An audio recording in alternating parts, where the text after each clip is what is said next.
एक बार जब राजा विक्रमादित्य शिकार खेलकर भूख प्यास से व्याकुल घर आए तो महल के आंगन की व्यवस्था देखकर विचलित हो उठे। किसी बच्चे ने मल त्याग किया हुआ है तो किसी का नाक बह रहा है। ये सब देख वो अपनी भाभी से बोले, क्या आप में थोड़ा सा भी सलीका नहीं है? ये महल का आंगन कम और पशुओं का बाड़ा ज्यादा दिख रहा है। किसी बच्चे ने मल त्याग किया हुआ है तो किसी का नाक बह रहा है। कोई ये सब देख के कैसे भोजन ग्रहण करेगा? तब उसकी भाभी उसे ताना देते हुए बोली, देखूंगी तुमको भी, तुम कौन सी सर्वगुण संपन्न रानी अबोल्दे को ब्याह कर लाओगे? भाभी के बोल विक्रमादित्य के हृदय में तीर की तरह लगे। वो तैश में आते हुए अपनी भाभी को बोले, अब तो रानी अबोल्दे को ही ब्याह कर यहाँ लाऊंगा। इतना कह विक्रमादित्य बिना भोजन ग्रहण किए हुए ही वापस मुड़ गया और चल पड़ा रानी अबोल्दे के राज्य की तरफ। विक्रमादित्य रानी अबोल्दे की इस बात से भली भांति परिचित थे कि रानी अबोल्दे अप्सराओं से भी सुंदर, विदुषी और सर्वगुण संपन्न स्त्री हैं। बड़े से बड़े राजा महाराजा, चक्रवर्ती सम्राट तक उससे विवाह करना चाहते थे, किंतु रानी अबोल्दे की शर्त थी कि जो कोई भी उसकी चुप्पी को तोड़कर रात के 4 पहरों में उसको 4 बार बुलवा देगा, वो उसी के साथ विवाह करेगी। जो भी राजा या राजकुमार ऐसा करने में असमर्थ होता,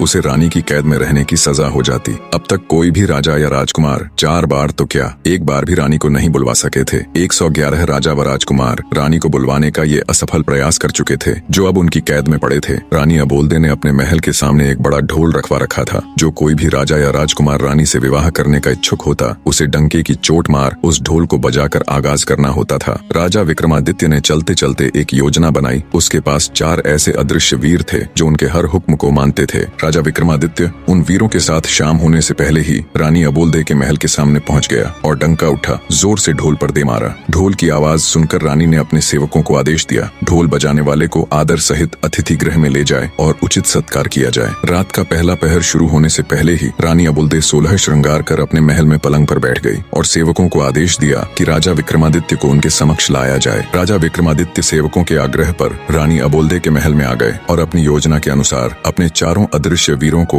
उनके अति सूक्ष्म रूप में अलग अलग स्थानों पर बैठा दिया। एक को रानी के पलंग के पास, दूसरे को रानी के मटके के पास, तीसरे को रानी की खिड़की के पास और चौथे को रानी के हार के पास बैठा दिया। और वो खुद भी रानी के समक्ष एक काठ की कुर्सी पर बैठ गए। उन्होंने रानी से बातचीत करने का प्रयास किया, पर रानी अबोल्दे ने कोई जवाब नहीं दिया। वो तो उनके सामने ऐसे बैठ गई जैसे कोई पत्थर की मूर्त हो। तब राजा विक्रमादित्य ने रानी के पलंग की तरफ देखते हुए कहा, अरे भाई रानी के पलंग, रानी तो बोलेगी नहीं, अब तू ही कह कुछ बात जिससे कटे रात। राजा की बात सुन रानी के पलंग पर बैठा उसका वीर बोला, महाराज मेरे में इतना दिमाग कहाँ कि आपको कुछ कह सुनाऊं? हाँ, अगर आप कुछ सुनाएंगे तो हुंकारा जरूर भर दूंगा। राजा विक्रमादित्य बोले, ठीक है तो फिर सुनो। एक राजा के लड़के की दोस्ती एक बनिए के लड़के के साथ हो गई। बाल्यावस्था से ही दोनों साथ रहने लगे, साथ शिक्षा ग्रहण करते, साथ खेलते कूदते। दोनों की मित्रता इतनी गाढ़ी हो गई कि दोनों एक दूसरे के बिना रह नहीं पाते। समय बीता, दोनों जवान हो गए। एक दिन बनिए के लड़के को उसके पिता ने कहा, बेटा अब तुम युवा अवस्था में आ गए हो, ज्यादा दिनों तक बहू का मायके में रहना ठीक नहीं है। तुम अपने ससुराल जाओ और अपनी पत्नी को ले आओ। पुराने समय में छोटी उम्र में ही बच्चों की शादियां कर दी जाती थीं।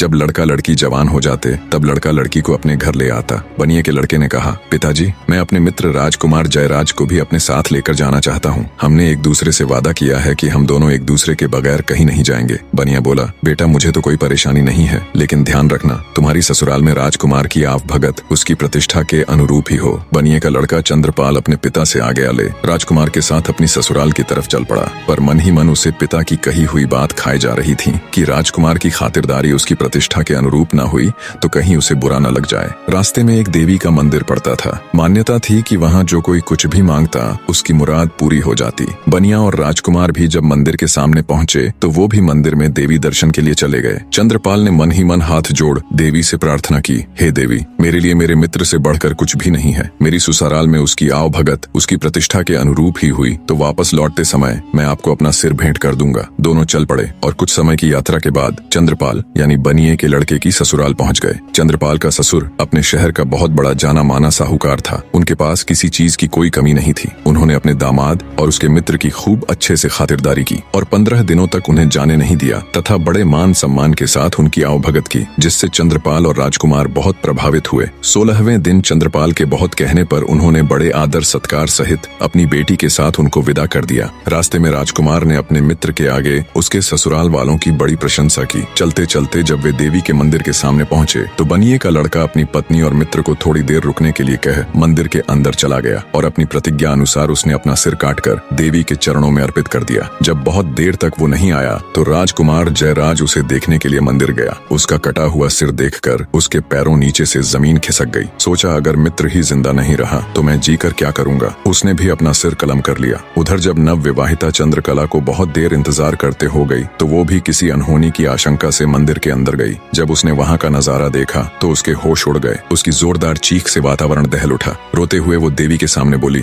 हे माँ, ये क्या अनर्थ हो गया? अपने पति के बिना मैं ससुराल जाकर क्या करूंगी? सब मुझे ही अभागन कह मेरे ऊपर लांछन लगाएंगे। अब मेरे जीने का भी कोई मतलब नहीं रह गया। जैसे ही उसने तलवार उठाई तभी देवी माँ प्रकट हुई और उसका हाथ पकड़ते हुए उसे ऐसा करने से रोक दिया। तब चंद्रकला बोली, हे देवी माँ, मेरे पति और उनके मित्र की बलि तो आप ले ही चुकी हो। इन दोनों को तो आपने अपना बलिदान देने से नहीं रोका, तो अब मुझे क्यों रोक रही हो? मेरी भी बलि ले लीजिए। और वैसे भी मैं अपने पति के बगैर जीकर करूंगी भी क्या? देवी माँ बोली, मैं तुम्हारे पति की भक्ति, राजकुमार जयराज की दोस्ती और तुम्हारी अपने पति के प्रति निष्ठा और प्रेम देखकर बहुत प्रसन्न हूँ। इसलिए मैं तुम्हारे पति और राजकुमार दोनों को जीवन दान देना चाहती हूँ। तुम ऐसा करो, दोनों के शीश उनके धड़ के ऊपर ज्यों के त्यों रख दो। मैं उन्हें पुनर्जीवित कर दूंगी। चंद्रकला ने जल्दी जल्दी से उन दोनों के सिर उठाए और उनके धड़ों के ऊपर रख दिए। देवी माँ ने अपना हाथ उठाकर एक दिव्य प्रकाश की किरण छोड़ी और दोनों जीवित हो गए। उनको जीवित करने के बाद देवी माँ अंतर्ध्यान हो गई, लेकिन जल्दबाजी में चंद्रकला से एक गड़बड़ हो गई। उसने अपने पति का सिर राजकुमार के धड़ के ऊपर रख दिया और राजकुमार का सिर उसके पति के धड़ पर।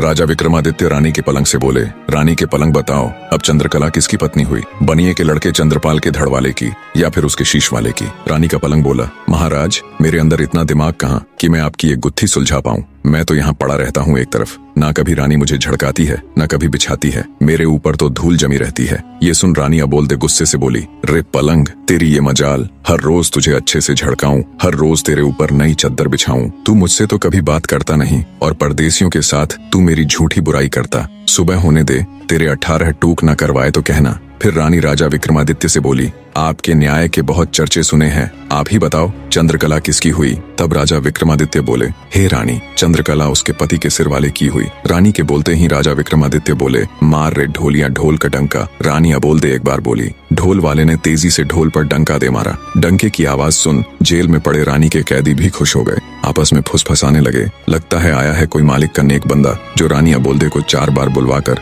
हमें भी इस कैद से आजाद करवा देगा। रानी फिर से एक पत्थर की मूर्त की तरह चुपचाप बैठ गई। राजा विक्रमादित्य रानी के मटके के ऊपर रखे वीर से बोले, भाई रानी के मटके, रात का एक पहर तो रानी के पलंग ने कटवा दिया, अब तुम भी कुछ कह सुनाओ, ऐसे तो ये रात कटेगी नहीं। तब रानी के मटके के ऊपर रखा हुआ वीर बोला, महाराज, मेरे अंदर इतनी बुद्धि कहाँ कि मैं आपको कुछ कह सुनाऊं। हाँ, आप कुछ कहेंगे तो हुंकारा जरूर भर दूंगा। तब राजा विक्रमादित्य बोले, अगर ऐसी बात है तो सुनो फिर। बचपन में साथ खेलने कूदने वाले राजा और साहूकार के पुत्र में बहुत गहरी मित्रता थी। नादान उम्र में दोनों ने एक दूसरे से वादा किया, जिसकी शादी पहले होगी वो अपनी पत्नी को पहली ही रात दूसरे के पास भेजेगा। समय बीता, बात भी पुरानी हो गई, दोनों जवान हो गए। साहूकार ने अपने लड़के माधव का विवाह एक सुंदर, सुशील और सुयोग्य कन्या से कर दिया। सुहाग रात वाली रात मोहिनी 16 श्रृंगार कर सुहाग सेज पर बैठी अपने पति का इंतजार कर रही थी। थोड़ी देर बाद उसका पति माधव मुंह लटकाए कमरे में आया और चुपचाप बैठ गया। पति को ऐसे मुंह लटकाए देख मोहिनी समझ गई, जरूर कुछ बात है। बोली, क्या बात है नाथ? क्या आप मुझसे नाराज हैं? क्या मैं आपको पसंद नहीं हूँ? माधव बोला, नहीं प्रिय, ऐसी कोई बात नहीं है। मोहिनी बोली, फिर क्या बात है? क्या मेरे घर वालों ने लेन देन में कुछ कमी छोड़ दी या आपके परिवार वालों की अच्छे से आवभगत नहीं की? माधव बोला, नहीं नहीं, वो बात भी नहीं है। नव विवाहिता मोहिनी बोली, फिर ऐसी क्या बात है जो आप मुझे बताने में झिझक रहे हैं? मैंने आपसे विवाह किया है, मैं आपकी अर्धांगिनी हूँ, आपका सुख दुख अब मेरा भी है, इसलिए आप मुझे अपने मन की बात बता सकते हैं। सकुचाते हुए माधव धीरे से बोला, लड़कपन की नादानी में मैंने अपने मित्र राजकुंवर हर्षवर्धन को एक वचन दिया था, जिसे मैं ना तो तोड़ सकता हूँ और ना ही निभा सकता हूँ। मोहिनी बोली कि ऐसा क्या वचन दिया है आपने, आप मुझे बता सकते हैं? माधव ने कहा कि वचन ही कुछ ऐसा है जिसे मैं तुम्हें बताने में भी झिझक रहा हूँ। मोहिनी बोली कि कैसा भी वचन हो, आप मुझे निसंकोच बताइए, मैं भी आपका वचन निभाने में आपका पूरा साथ दूंगी। यदि इसके लिए मुझे अपनी जान भी देनी पड़े तो मैं हंसते हंसते दे दूंगी। माधव बोला कि हम दोनों मित्रों ने एक दूसरे को वचन दिया था कि जिसकी भी शादी पहले होगी वह अपनी सुहाग रात वाले दिन अपनी पत्नी को अपने मित्र के पास भेजेगा। अब यदि मैं वचन को तोड़ता हूँ तो दोस्त के साथ दगा होगा और निभाता हूँ तो तुम्हारी लाज जाती है, जिसको बचाने का मैंने तुम्हें वचन दिया है। मोहिनी सारी बात सुन कुछ देर सोच में पड़ गई, फिर बोली कि हे नाथ, आप किसी बात की चिंता मत कीजिए, आप बस मुझे आज्ञा दीजिए, मैं आपका वचन भी निभा लूंगी और अपना धर्म भी बचा लूंगी। अपनी पत्नी मोहिनी की बात से माधव के मन का बोझ कुछ हल्का हुआ। उसने मोहिनी को राजकुमार हर्षवर्धन के पास जाने की आज्ञा दे दी। मोहिनी 16 सोलह श्रृंगार किए हुए छम छम पायल बजाती राजकुंवर हर्षवर्धन के महल की तरफ चल पड़ी। रास्ते में कुछ चोर घात लगाए बैठे थे। जब उन्होंने गहनों से लदी हुई औरत आती दिखाई दी तो उनकी आंखें चमक उठी। उन्होंने लूटने के इरादे से मोहिनी को रोक लिया और उसे धमकाते हुए बोले, चुपचाप अपने सारे गहने उतार कर हमें दे दो, नहीं तो हम तुम्हारी हत्या करके सारे जेवर ले लेंगे। मोहिनी हाथ जोड़कर बोली, कृपा करके अभी मुझे छोड़ दीजिए। अभी मैं किसी बहुत आवश्यक काम से जा रही हूँ, जिसके लिए मेरे शरीर पर इन गहनों का होना अत्यंत आवश्यक है। मैं वचन देती हूँ, जब मैं वापस आऊंगी तो खुद तुम्हें ये सारे गहने उतार कर दे दूंगी।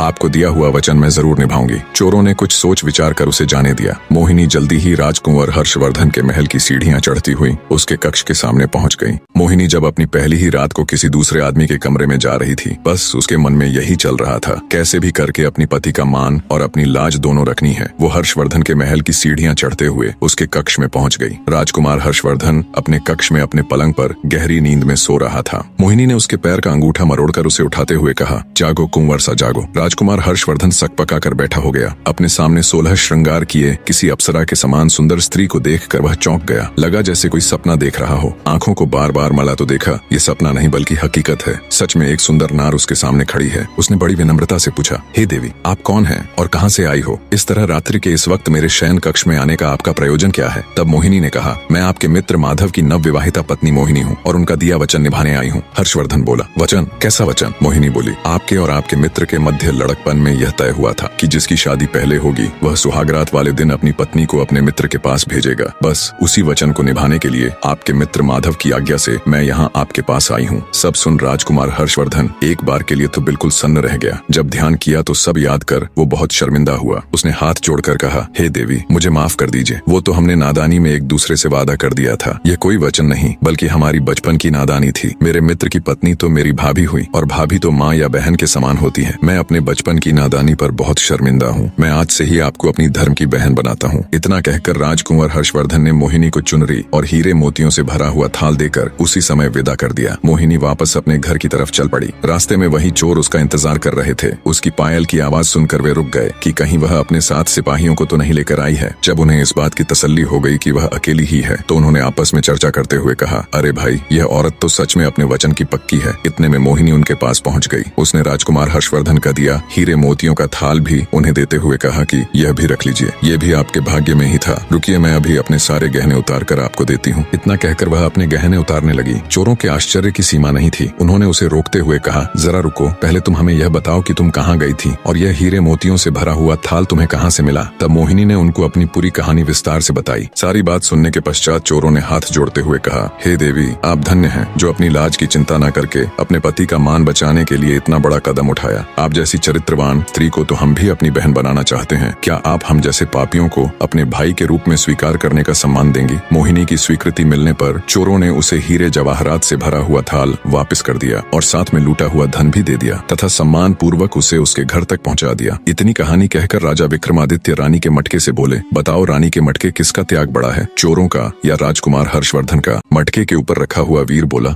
महाराज, मेरे अंदर इतनी बुद्धि कहाँ कि मैं आपको ये बता सकूं किसका त्याग बड़ा या छोटा है। मैं तो एक साधारण सा मटका हूँ जो ऐसे ही किसी कोने में पड़ा रहता है। न तो मुझसे कोई पानी पीता है, न कोई सफाई करता है और न ही कोई मेरा नीर बदलता है। तो महाराज मुझे माफ करे, मैं आपकी ये पहेली नहीं सुलझा पाऊंगा। मटके की बात सुन रानी अबोलदे गुस्से से तिलमिला उठी और बोली, रे मटके, तेरी ये मजाल, हर रोज तेरी सफाई करूं, हर रोज तेरा नीर बदलूं। तू मुझसे तो कभी बात करता नहीं और परदेसियों के साथ तू मेरी झूठी बुराई करता है। सुबह होने दे, तेरे 18 टूक न करवाए तो कहना। फिर रानी राजा विक्रमादित्य से बोली, आपके तो न्याय के बहुत चर्चे सुने हैं, आप ही बताओ किसका त्याग बड़ा है? विक्रमादित्य बोले, हे रानी, राजकुमार हर्षवर्धन तो एक राजा के पुत्र थे। उनके पास किसी चीज की कमी नहीं थी, ना धन की ना औरत की। एक थाल देने से उसका भला क्या कम होगा? पर चोरों ने न केवल मोहिनी को लूटने से छोड़ दिया बल्कि साथ साथ अपना लूटा हुआ सर्वस्व धन भी उसे दे दिया।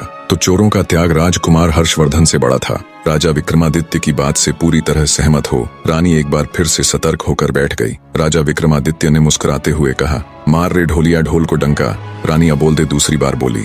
ढोल वाले ने तेजी से ढोल पर डंका दे मारा। रात के दूसरे पहर में दूसरी बार डंके की आवाज सुन जेल में पड़े रानी के कैदियों की खुशी का कोई ठिकाना नहीं था। उन्हें पक्का विश्वास हो गया था कि जो भी नेक आदमी अब की बार रानी के समक्ष बैठा है वो रानी को 4 बार बुलवा देगा और हमारी भी कैद छूट जाएगी। राजा विक्रमादित्य रानी की खिड़की के ऊपर रखे वीर से बोले कि हे रानी की खिड़की, रात के 2 पहर तो रानी के पलंग और मटके ने कटवा दिए, अब तुम भी कुछ कह सुनाओ, ऐसे तो ये रात कटेगी नहीं। तब रानी की खिड़की के ऊपर रखा हुआ वीर बोला, महाराज मेरे अंदर इतनी बुद्धि कहाँ कि मैं आपको कुछ कह सुनाऊं? हाँ, आप कुछ कहेंगे तो हुंकारा जरूर भर दूंगा। तब राजा विक्रमादित्य बोले, अगर ऐसी बात है तो सुनो फिर। एक ठाकुर और एक साहूकार के लड़के में तगड़ी यारी थी। दोनों बाल्यावस्था से ही साथ रहे। दोनों का विवाह बचपन में ही हो चुका था, लेकिन पत्नी दोनों की अपने मायके में ही थी। जवान होने पर दोनों एक साथ अपनी अपनी पत्नी को लाने के लिए रवाना हुए। साहूकार के लड़के गंगाधर ने अपने साथ अपने नाई को भी ले लिया। काफी दूर तक साथ चलने के बाद वे एक ऐसी जगह पर पहुंच गए जहाँ से उन दोनों के ससुराल जाने का रास्ता अलग अलग था। साहूकार के लड़के गंगाधर और ठाकुर के लड़के विष्णुदत्त ने एक दूसरे को कहा, जो भी यहाँ पहले पहुंच गया वो दूसरे का इंतजार करेगा। इतना कह दोनों मित्रों ने एक दूसरे से विदाई ली। कुछ समय बाद ही गंगाधर अपने नाई के साथ अपनी ससुराल पहुंच गया। ससुराल वालों ने जब दामाद के साथ नाई को भी देखा तो एक बूढ़ी महिला ने बाकियों को सलाह दी कि इस नाई की भी अच्छी खातिरदारी करना। ये जब अपने गांव जाएगा तो हमारी तारीफ करेगा और हमारी बेटी का मान सम्मान बढ़ जाएगा। इसी सोच के साथ उन्होंने अपने दामाद से भी ज्यादा उस नाई के लड़के की खातिरदारी की। खाना खिलाना हो या बिस्तर लगाना हो या फिर पंखा लगाना, हर जगह उन्होंने पहले उस नाई के लड़के की पूछ की। ये बात गंगाधर को खटक गई। उसे अपना वर्चस्व कम होता दिखा तो उसने घर जाने की जल्दी मचा दी। 2-3 दिन के आदर सत्कार के बाद उसके ससुराल वालों ने उन्हें सम्मान पूर्वक घोड़ा गाड़ी देकर उनके साथ अपनी बेटी अंबिका को विदा कर दिया। रास्ते में नाई गंगाधर के ससुराल वालों की तारीफ करते हुए बोले जा रहा था कि उसके ससुराल वालों ने तो अपने दामाद से भी ज्यादा खातिरदारी मेरी की है। नाई की बातों ने आग में घी का काम किया। पहले से ही गुस्से से भरा पड़ा गंगाधर उसकी बात से और तुनक गया। उसने अपनी पत्नी और नाई को वहीं रास्ते में छोड़ दिया और खुद अकेला ही अपने घर की तरफ निकल पड़ा। उसकी नव विवाहिता पत्नी अंबिका बेचारी ठगी सी उसे देखती रह गई। गंगाधर के जाने के बाद नाई भी मौका देख अपने गांव की राह पकड़ गया। नव विवाहिता अंबिका पर तो जैसे दुखों का पहाड़ टूट पड़ा। दुखी हृदय के साथ उसने हिम्मत कर वापस घर जाने का फैसला किया और घोड़े गाड़ी को घर की तरफ मोड़ दिया। पर होने को कुछ और ही मंजूर था। वो रास्ता भटक कर किसी अन्य नगर में पहुंच गई। नगर में घुसते ही एक मालिन का घर था। अंबिका ने उसे कुछ धन दिया और कुछ दिनों तक उसके साथ रहने के लिए उसे मना लिया। अंबिका मालिन के साथ उसके घर पर ही रहने लगी। वो मालिन वहाँ के राजा को फूलों की माला बनाकर पहुँचाया करती। अब अंबिका भी इस काम में उसकी मदद करने लगी। मालिन बगीचे से फूल चुन चुन कर लाती और अंबिका उनसे बहुत ही सुंदर और अलग तरह की मालाएं और गुलदस्ते बना देती, जिन्हें मालिन राजमहल तक पहुंचा देती। एक दिन राजा ने मालिन से पूछा कि आजकल तुम बहुत सुंदर और मनमोहक कारीगरी के गुलदस्ते और मालाएं बना बना कर लाती हो। इतनी सुंदर कारीगरी तो तुम नहीं कर सकती, तो ये गुलदस्ते और मालाएं कौन बनाता है? मालिन बोली कि महाराज, मेरे घर पर कुछ दिनों से एक स्त्री आकर ठहरी हुई है। वह बहुत ही गुणवान है। वही रोज इतने सुंदर गुलदस्ते और मालाएं बनाती है। मालिन की बात सुन राजा ने मन ही मन सोचा, जो इतनी सुंदर मालाएं और गुलदस्ते बनाती हैं, वो खुद कितनी सुंदर होगी। ये बात मन में आते ही उसके अंदर वासना का खोट पैदा हो गया। 50 साल का वासना से लिप्त राजा मालिन से बोला, तुम अभी अपने घर जाओ और उस स्त्री को मेरे सामने हाजिर करो। मालिन अंबिका के पास गई और उसे राजा भानु प्रताप का हुक्म सुनाया। अंबिका ने ये कहते हुए मना कर दिया कि मेरा राजा के पास क्या काम, पर मालिन थोड़े ही न राजा के हुक्म को फेर सकती थी। वो कह सुनकर विनती करके अंबिका को राजमहल ले गई। जब राजा ने अंबिका के रूप और सौंदर्य को देखा तो वो उस पर मोहित हो गया। उसकी कोई भी रानी इतनी सुंदर और गुणवान नहीं थी। राजा ने तुरंत अंबिका को अपने महल में भिजवाने का हुक्म दे दिया। अंबिका ने विनती करते हुए राजा से कहा, हे राजन, आप तो इस नगर के मालिक हो, इस नाते से आप तो मेरे पिता के समान हुए, फिर आप मुझे अपने महल में कैसे रख सकते हैं? राजा भानु प्रताप बोला, तुम हमारे नगर की नहीं हो, इसीलिए हम तुम्हारे पिता नहीं हो सकते। तुम्हें हमारे महल में रहना ही पड़ेगा। जब बहुत समझाने पर भी राजा भानु प्रताप नहीं माना तो अंबिका ने कहा कि महाराज, मैं एक विवाहिता हूँ। मेरे पति ने मेरा त्याग कर दिया था। एक विवाहिता स्त्री के साथ रहने से आपको भी पाप लगेगा। आप मुझे 6 माह का समय दे दीजिए। यदि इस बीच मेरा पति मुझे लेने नहीं आया तो मैं अपने आप को अविवाहित ही समझूंगी और आपके महल में आ जाऊंगी।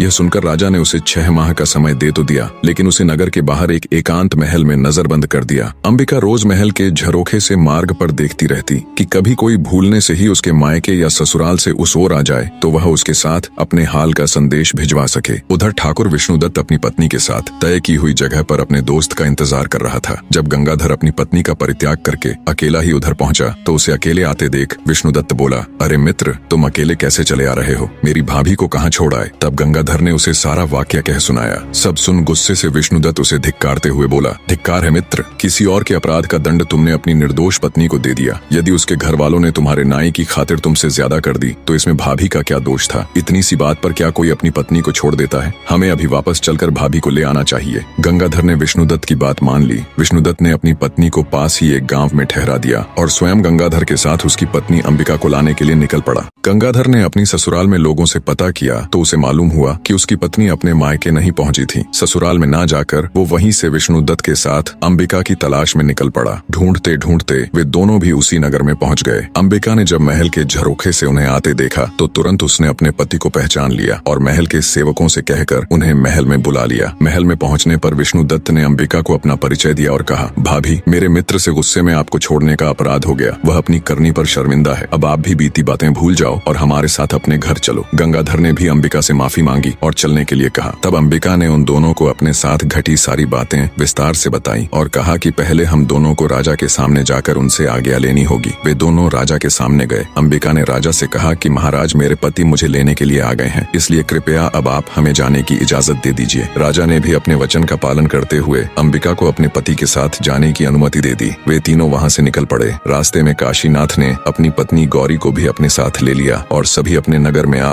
सुख से रहने लगे। इतनी कहानी कह राजा विक्रमादित्य ने अपनी खिड़की में बैठे वीर से कहा, हे रानी की खिड़की, बताओ गंगाधर और अंबिका में से कौन ज्यादा महान था? खिड़की में बैठा वीर बोला, हे महाराज, मेरे ऊपर तो पता नहीं कितने सालों की धूल जमी हुई है। न मेरी कभी सफाई होती, न कभी रंग पुताई। मेरे अंदर इतनी बुद्धि कहाँ कि मैं आपको ये बता सकूं कौन ज्यादा महान है और कौन कम। खिड़की में बैठे वीर की बात सुन रानी अबोलदे एक बार फिर से खुद पर काबू न कर सकी और तमा कर बोली, रे खिड़की, तेरी ये मजाल, हर रोज तेरी सफाई करवाऊं, हर 6 माह में तेरे ऊपर नई रंग पुताई करवाऊं। मेरे साथ तो तूने कभी बात की नहीं और परदेसियों के सामने तू मेरी झूठी बुराई करती। सुबह होने दे, तेरे 18 टूक न करवाए तो कहना। फिर राजा विक्रमादित्य से बोली, राजा, ये बताना कौन सा कठिन काम है कि कौन महान है? इसमें गंगाधर की तो कोई महानता थी ही नहीं। उसने तो अपनी निर्दोष पत्नी को त्याग दिया था। महानता तो अंबिका की थी। उसके पास रानी बनने का पूरा मौका था, लेकिन फिर भी वह अपने पतिव्रत धर्म पर अडिग रही और उसने अपना धर्म नहीं छोड़ा। ऐसी स्त्री तो महान ही नहीं बल्कि पूजने लायक है। राजा विक्रमादित्य ने शरारती मुस्कान के साथ रानी की तरफ देखते हुए कहा,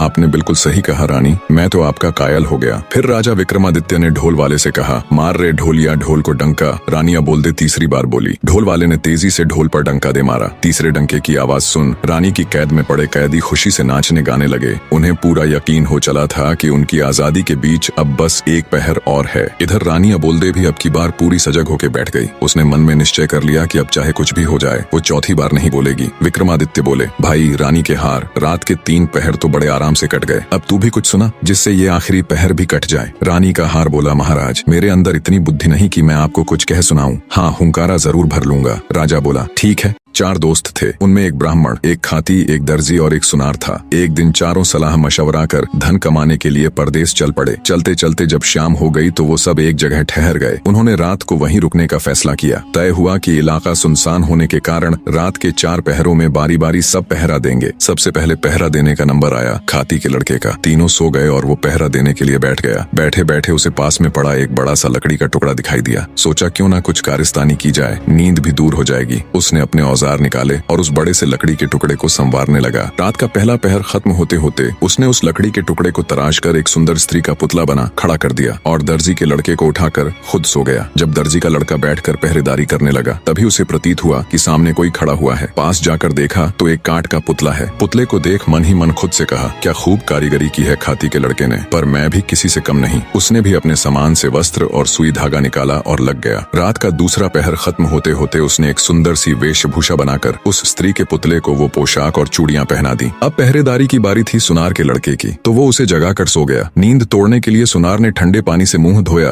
और बैठकर पहरेदारी करने लग गया। तभी उसकी नजर सामने खड़ी स्त्री पर गई तो वो भौंचक्का रह गया। सोचा, इतनी रात जंगल में स्त्री कहाँ से आई? उसने उसे आवाज दी पर कोई उत्तर नहीं मिला। जिज्ञासावश उठकर पास गया तो देखा वो कोई स्त्री नहीं बल्कि एक पुतला है। सुनार को समझते देर न लगी कि ये खाती और दर्जी की करामात है। खुद से कहा, मैं भी किसी से कम नहीं। उसने भी अपने औजार निकाले और लग गया। तीसरा पहर खत्म होते होते उसने उस पुतले को सुंदर सुंदर आभूषण बनाकर पहना दिए। अब बारी थी ब्राह्मण के लड़के की, तो सुनार उसको जगाकर सो गया। अब जब ब्राह्मण पहरेदारी करने लगा तो उसकी भी नजर उस पुतले पर गई। वो भी सोच में पड़ गया, इतनी रात को इस जंगल बियाबान में ये नारी कहाँ से आई? वो भी उस स्त्री रूपी पुतले के पास जाकर उसे देखने लगा। सब समझते उसे भी देर न लगी। मन ही मन बोला, वाह, क्या खूब कारीगरी की है सबने। लगता है सब मिलकर मेरी परीक्षा लेना चाहते हैं। उसने भी अपना तंत्र मंत्र का सामान निकाला और रात का चौथा पहर खत्म होते होते होते अपनी तंत्र मंत्र विद्या से उस काठ के पुतले में प्राण डाल दिए। वो काठ का पुतला अब एक सुंदर युवती बन चुकी थी। तब तक सुबह हो गई। बाकी तीनों मित्र भी उठ गए। अपने सामने इतनी सुंदर युवती को देखकर उन्होंने जब ब्राह्मण से उसके बारे में पूछा तो उसने सारा किस्सा उनको कह सुनाया और बोला, इस काठ के पुतले में मैंने अपनी मंत्र शक्ति से प्राण डाल दिए, सो अब मैं इसे अपनी पत्नी बनाऊंगा। तब खाती का लड़का बोला, नहीं मित्र, इसे मैंने बनाया है, इसलिए इस पर मेरा अधिकार है, ये मेरी पत्नी बनेगी। दर्जी भी बीच में बोल पड़ा कि मैंने इसको इतने सुंदर कपड़े सिलकर पहनाए हैं, इसीलिए इस पर तो मेरा हक है। सुनार का लड़का बोला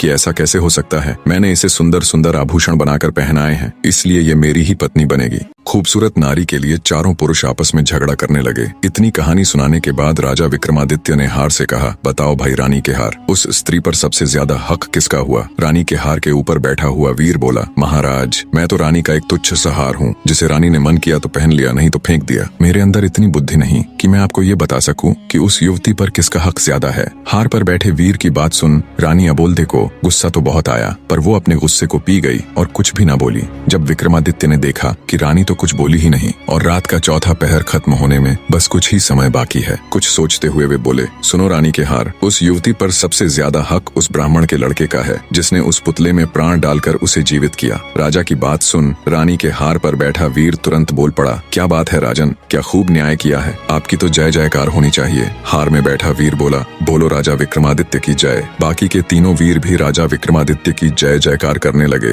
राजा विक्रमादित्य की जय, वाह क्या न्याय किया है। इतना सुनते ही गुस्से को दबाए बैठी रानी अबोल्दे फट पड़ी और बोली, इस गलत न्याय पर कैसी जय जयकार? राजा विक्रमादित्य, तुम तो बड़े न्याय प्रिय बने फिरते हो, लानत है तुम्हारे ऐसे न्याय पर। पता नहीं तुम्हारा ये न्याय कैसे इस जग में प्रसिद्ध हो गया, ये न्याय पूरी तरह से धर्म विरुद्ध है। आगे रानी अबोल्दे बोली, ब्राह्मण ने उस पुतले में प्राण डाले थे, अर्थात एक तरह से उसने उसे जन्म दिया, इस तरह से तो वह उसका पिता हुआ। तो एक पिता अपनी पुत्री से विवाह करें, इससे बड़ा नीच कर्म और क्या हो सकता है। धर्म के अनुसार कोई भी स्त्री केवल उसी की पत्नी हो सकती है जो उसको चूड़ियां पहनाता है, और पुतली को चूड़ियां दर्जी के लड़के ने पहनाई थी, तो धर्मानुसार वो युवती उसी की पत्नी हुई। रानी की सारी बात सुन राजा विक्रमादित्य ने शरारत से हंसते हुए रानी अबोल्दे की तरफ देखते हुए कहा, वाह वाह, बहुत खूब रानी, आपने तो बिल्कुल धर्मोचित न्याय किया है। उस युवती का पति वो दर्जी ही हो सकता है, और माफ करे रानी साहिबा, आप 4 बार बोल चुकी हैं, तो आपका पति तो केवल मैं ही हो सकता हूँ। अब तो बस चलने की तैयारी करो। राजा विक्रमादित्य की बात सुन रानी अबोल्दे ने शर्मा कर अपनी आंखें झुका ली। राजा विक्रमादित्य हर्षोत्साहित हो बोला, मार रे ढोलिया ढोल को डंका। रानी अबोल्दे चौथी बार बोली।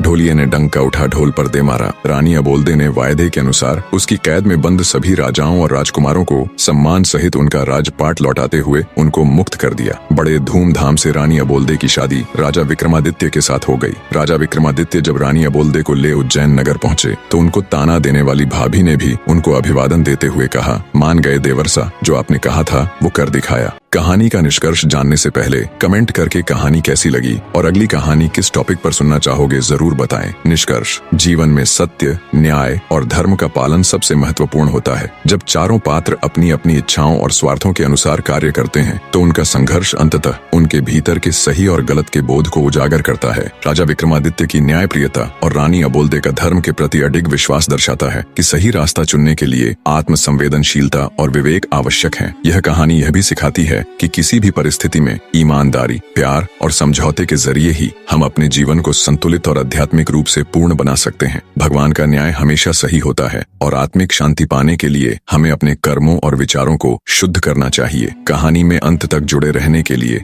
आप सबका तहे दिल से धन्यवाद।